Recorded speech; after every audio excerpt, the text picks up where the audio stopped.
मुसलमानों से डरता है कांग्रेस पार्टी हमेशा। क्यों मुसलमान से डरता है? मुसलमान हमेशा हथियार चलाने में, हथियार रखने में सक्षम है, इसलिए डरता है। क्यों कहा, ऐसा क्यों कहा कि डरते हैं कांग्रेस वाले मुस्लिमों से? कांग्रेस हमेशा मुसलमान से डरता है। तीन तलाक के बिल देख लो, शाहजहां के केस की बिल है जो समय राजीव गांधी ने वापस ले 3 तलाक। जितने भी बिल बना हुआ है जो पास हो रहा है, बड़ी बात बोल रहे हैं कि कांग्रेस डरता है मुस्लिमों से। पूरा डरता, घुटना टेकता है मैडम। डरता है कांग्रेस मुस्लिम? डरता है। अगर नहीं डरता होता तो जिसकी वाइफ के पेट में बच्चा मरा उसके ऊपर अभी कार्रवाई कर दी होती। जो पुलिस कर्मियों ने उसकी वाइफ के ऊपर मारा है, जो उसकी पेट में धक्का मुक्की करके उसका बच्चा जो मर गया है, तो उसके ऊपर कांग्रेस सरकार है ना राजस्थान में, तो पुलिस कर्मियों के ऊपर क्यों नहीं एक्शन लिया गया? अगर कांग्रेस सरकार नहीं डरती मुसलमानों से तो बताओ। बड़ा सवाल उठा रहे हैं कि अगर कांग्रेस वाले मुस्लिमों से नहीं डरते तो कार्रवाई होनी चाहिए। जरूर होनी चाहिए। आप किसी का बच्चा मर गया तो नहीं होगी? क्या चाहते हो लेडीज भी मर जाए? क्या चाहते? हाँ। कांग्रेस ओबीसी एक ही है। आप आने वाला मौजूदा समय में देखना, कांग्रेस ओबीसी एक पार्टी बन जाएगा। एक पार्टी जुड़ जाएगा। आप आने वाला समय देखना, बहुत जल्दी की बात है, ओबीसी कांग्रेस में मिला लेगा। जैसे आपने उद्धव ठाकरे के देखना कांग्रेस में मिला ले, बहुत जल्दी ओबीसी कांग्रेस एक ही पार्टी है। आपने बताओ मुसलमानों का गेस्ट में एक भी कानून बता दो जो बनाया हुआ है? हिंदू का गेस्ट 75 कानून बता सकते बना हुआ है। 199 देख लो, 192 देख लो, पूरे हिंदू कानून बनाया है। वोट दिया मुसलमानों का, हमको क्या दिया मैडम? हमको क्या दिया? कांग्रेसियों ने आप लोगों को कुछ नहीं दिया। 2014 में चुनाव आचार संहिता लगने से पहले 123 संपत्ति वोट को दे दिया। क्यों दे दिया? कांग्रेस ने कुछ भी नहीं दिया, कुछ भी नहीं दिया, जो था वो और खा लिया। अब जैसे कि क्या, जैसे कि क्या? मैम मेरी बात सुनो, मेरी बात सुनो। मैं ये गाना जान रहा हूँ, तुम मुझे छोड़कर कभी तुम अरे जाओ। आप रुक जाइए, इधर आइए सर, इधर आइए। ठीक है ठीक है, क्या नाम है? रुक जाइए रुक जाइए रुक जाइए। महेश है मेरा नाम। महेश, हाँ। कहाँ के रहने वाले हैं सर? तेलंगाना का हूँ। क्या बात है। ये बताइए सर, चुनाव है देखिए प्रधानमंत्री का, सवाल ये उठाया जा रहा है कि आखिर प्रधानमंत्री कौन बनेगा? जो अभी है वही बनना चाहिए। मतलब दबाव में बोल रहे हैं या वाकई मानते हैं? क्यों दबाव में बोलोगे? नहीं, कहते हैं ना कि जो तेलंगाना से आते हैं या जो ऐसे जगहों से आते हैं उन लोगों को बोलने की आजादी नहीं देता मोदी सरकार, कौन बोलता? ऐसा विपक्ष बोलते हैं सर। नहीं, ऐसा कुछ भी नहीं है। हम आजादी से हम फ्री है, फ्री है, बिल्कुल फ्री है। तो मतलब अपने मन से आपने बोला कि मोदी जी जो है तीसरी बार आएंगे? बिल्कुल आना चाहिए, आना चाहिए और आएगी भी। क्या कारण मानते हैं कि आना चाहिए या आएंगे? आप बताइए मैडम, आपको क्या लगता है? आपको नहीं आना चाहिए? नहीं, हम तो भेदभाव नहीं करते ना, हम तो सबको एक समान मानते। आपको नहीं लगता कि क्यों नहीं आना चाहिए करके? ऐसे तो फिर राहुल गांधी जी वाले बोल देंगे कि उनको क्यों नहीं आना चाहिए। मैडम उनने नहीं, एक मिनट। राहुल गांधी जब कोई भी स्पीच देते हैं तो एक फिगर उनको याद नहीं रहता है, वो हमेशा एक फिगर को डबल चेंज करके बोलते हैं, तो उनको एक सिंपल फिगर ही याद नहीं कर पाते, तो फिर क्या चलाएंगे देश? सिंपल सी बात है ना मैडम। और मोदी जी क्या नहीं कर रहे हैं? कहते हैं विपक्ष वाले कि महंगाई और बेरोजगारी जो है सबसे ज्यादा मोदी सरकार ने फैला दी है। मैडम बेरोजगारी कहाँ है मैडम? हर जगह हर एक बंदा अपना घर चला रहा है। 18 साल के ऊपर हो गया, 21 साल के ऊपर, हर एक बंदा अपना घर चला रहा है। छोटा बच्चा भी अपना घर में कुछ ना कुछ इनकम दे रहा है। बेमतलब का तो इनकम नहीं आ रहा ना। अगर कोई इंजीनियर पढ़ के है तो उसको बोले फॉरेन में नौकरी मिले, जरूरी थोड़ी ना है। अपने इंडिया में भी नौकरी है बहुत। देखिए हमेशा जो है विपक्ष वाले सिलेंडर का रोना रोते हैं कि सिलेंडर बहुत महंगा हो गया है। पहले उस टाइम में सिलेंडर का रेट क्या था और इनकम सोर्स क्या था? जब पर डे का इनकम कितना था उनका? जब 300 रुपए था तब से 500 रुपए सिलेंडर का रेट था। आज इनकम एक आदमी अगर कोई काम कर रहा है 600-700 रुपए बिना काम नहीं करता है कहीं पे भी, तो 700 के हिसाब से सिलेंडर का रेट कहाँ महंगा हुआ? मतलब सैलरी बढ़ी है तो महंगाई भी बढ़ी है, ये आप बोल रहे हैं। तो सही है ना। इतना पॉपुलेशन को सब एक्सपेंसेस करना चाहिए, इतना स्टॉक मेंटेन करने के लिए कितना लगता है? बहुत कुछ लगता है ना मैडम।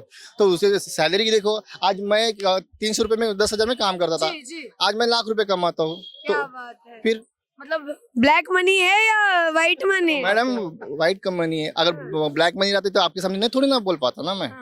सिंपल ये बताइए सर, विपक्ष में कोई भी नहीं लगता आपको कि मोदी जी को लोकसभा में टक्कर दे पाएंगे? कोई भी नहीं? कोई भी नहीं लगता मैडम। नीतीश बाबू भी नहीं, राहुल गांधी जी भी नहीं, ममता बनर्जी, केजरीवाल जी? मुझे फोकस ही नहीं करता उनके ऊपर, खाली मोदी पे फोकस करता हूँ मैं। ऐसा क्यों सर, क्या कारण? अच्छा काम करते हैं मैडम। बार बार एक ही क्वेश्चन को आप रिपीट मत कीजिए ना, कुछ दूसरा पूछो। अच्छा काम करते हैं मोदी? बिल्कुल अच्छा काम कर। सर क्या नाम? दीपक जी कहाँ के रहने वाले? हरियाणा से रहने वाले हैं। क्या बात है। क्या लग रहा है सर, हरियाणा निवासियों का समर्थन इस बार किसके साथ है? मैडम हमारा तो 2024 से लेके 2054 तक भी लगाइए या 2104 तक लगाइए, हम तो मोदी के साथ हैं। कारण बता देता हूँ आपको। देखिए हरियाणा पहले क्या था, आप लिंग अनुपात में देख लीजिए, लड़का लड़की का अनुपात। पहले हमारे 1000 लड़कों के पीछे 817 लड़कियां होती थी। जब से मोदी जी आए हैं, यहाँ वहाँ के मुख्यमंत्री है खट्टर जी, उन्होंने क्या कहा, बेटी बचाओ बेटी पढ़ाओ। आज वो लिंग अनुपात हो गया 936 1000 के पीछे। आज आप उसका कारण देखिए कि 1000 के पीछे 936 हो गया, 136 बढ़ गया। क्या है उनकी सोच, क्या है कि हर किसी को बराबर रखना, लड़के लड़की को समान वो देना, सुरक्षा देना, सम्मान देना, काम देना, उनको उतने ही अधिकार देने जितने लड़कों के हैं। आज अब हमारा देश क्या चाहता है, यही तो चाहता है कि सबको सम्मान चीज मिले। आज मोदी जी ने देखिए आप कह रहे हैं हरियाणा में कि सम्मान सबको मिले, इस पर कार्य हुआ है। अभी देखिए हाल फिलहाल की घटना है 2-3 दिन पहले की, कि मेवात में जो है एक मुस्लिम व्यक्ति ने एक परिवार के, हिंदू परिवार के कुछ लोगों को पत्थरबाजी करी, पहले उनके घर पे, फिर गोलियां चलाई। तो सर ये हिंदू मुस्लिम का भी तो विवाद बढ़ रहा है। वही तो मैं कह रहा हूँ ना, ये विपक्ष जो है ना, वो राजनीति चमकाने के लिए कुछ भी कर सकता है ना। अब आप देखिए दो आदमी, क्या होता है ना, कहीं किसी को आदमी को, कुछ लोगों को शांति पसंद नहीं होती। मान लीजिए हम 4 लोग हैं, हमारे घर में अच्छे तरीके से रह रहे हैं, लेकिन पड़ोसी ये चाहता है कि इनके घर में लड़ाई मचनी चाहिए, तो वो क्या करेगा ना, कुछ ना कुछ ऐसा बाण छोड़ेगा या पत्थर छोड़ेगा जिससे हम 2 भाइयों की लड़ाई मच जाए। तो विपक्ष का काम क्या है, उन्हें पता है कि 24 में भी मोदी आना, 44 में भी मोदी आना है, तो उसको तोड़ने के लिए कुछ तो करेंगे ना, तो इसलिए वो पत्थर तो लगाएंगे ना कहीं ना कहीं। ये जो पत्थरबाजी हो रही है या ये जो गोलीबारी हो रही है, ये आप कह रहे हैं कि विपक्ष करवा रहा है कहीं? कारण दिख नहीं रही ना, हमारे वो हिंडनबर्ग की रिपोर्ट आ जाती है तो मोदी सरकार दोषी हो जाती है। जब आप देखिए एक वहाँ अमेरिका का वो बोल रहा है कारोबारी की मोदी सरकार आने से देश वो हो गया, आपको कहाँ से लग रहा है कि देश खराब हो गया? आज आप देखिए देश कहाँ पहुंच गया। आप जब हमारे अभी आप देखिएगा, कल को आप कहीं विदेश में भी जाएंगे तो वो भारत कह के बुलाते हैं। आज आप तुर्की में जाके देखिए हमारा कितना सम्मान बढ़ गया, किस कारण से बढ़ा? 10 साल पहले क्यों नहीं बढ़ रहा था वो, क्यों हमें वो मारते थे? आज हमारी पूरे मेट्रो में जाते थे या पूरे एयरपोर्ट में जाते थे, हमारी पूरी चेकिंग होती है, आज क्यों नहीं हो रही है? कारण क्या है? आज आप देखिए रूस के अंदर, यूक्रेन के अंदर युद्ध हो रहा है। मोदी सरकार के राज्य में रोड भी तो अच्छा बना है। पहले रोड के गड्ढे कितने थे, 1 महीना काम नहीं किया तो गड्ढे लेकर जाते थे। और पहली बात, और दूसरी बात क्या है, आर्मी पे कितना अटैक होता था। आज के डेट में देखिए आर्मी पे कितना अटैक कम हो गया है। आर्मी पर भी बड़ा सवाल उठाते हैं कि 4 साल की जो है अग्निवीर कर दी है, उसके बाद बेचारे कहाँ जाएंगे?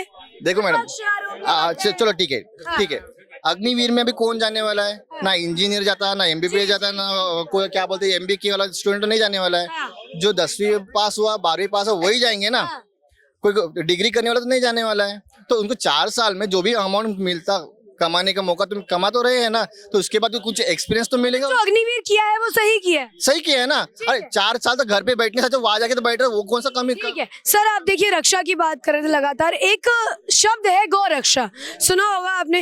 अभी एक मोनू मानेसर का केस बड़ा प्रसिद्ध चल रहा है सुर्खियों में, कि 2 मुस्लिम व्यक्तियों की जो मृत्यु हो जाती है जिंदा जला के, तो ओवैसी जी कहते हैं कि वो हिंदू व्यक्ति है, वो गौ रक्षा करता है, इसलिए उसने जो है उस मुस्लिम व्यक्ति को मार दिया। क्या कहेंगे सर, कि क्या गौ रक्षा करना गुनाह है? नहीं, गुनाह किसने बोल दिया गुनाह है? हमारे देश में तो गौ माता पूजी जाती है। हम देश के, हमारे लिए तो वो माता के समान है। माता की रक्षा करना कहाँ से गुनाह हो गया? आप मुझे बताइए, ओवैसी जी से ये तो पूछिए कि माता की, आप अपनी बहन बेटी माता की रक्षा नहीं करेंगे तो किस लिए आप जिंदा है? माता की रक्षा करना तो सबसे बड़ा हमारे हिंदू धर्म में धर्म है कि हमें माता की, बहन की रक्षा करनी चाहिए। हम किस लिए राखी बंधवाते हैं, किस लिए माँ को पूछते हैं? इसी कारण से पूछते हैं ना कि उनकी हम रक्षा कर पाए, उन्हें वचन देते हैं। अगर हम उनकी रक्षा नहीं कर पाएंगे तो हमारे जीने का क्या वो है? एक तरफ ओवैसी जी जो है रो रहे हैं कि मुस्लिमों की मृत्यु हो गई, दूसरी तरफ उनको ये नहीं दिखाई दे रहा है कि वो जो 2 मुस्लिम युवक थे वो गौ तस्करी करते थे।